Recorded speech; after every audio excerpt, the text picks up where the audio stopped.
শীতে শীতে শুধু ঠোঁট ফাটে, কপাল তো ভাই আগেই ফাটা। তো তাই এই যে ধান সিদ্ধর পাশে একটু আগুন পোহাই, আগুন পোহাই।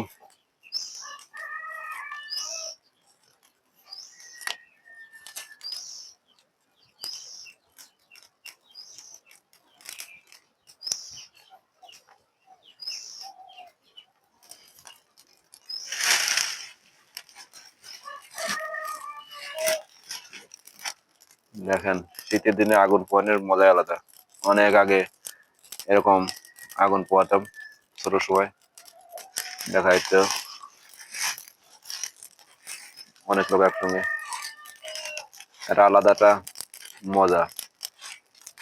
তাই আজকে আবার অনেকদিন পরে গ্রামের বাড়িতে এই ধান সিদ্ধর পাশাপাশি আগুন পোহাচ্ছি।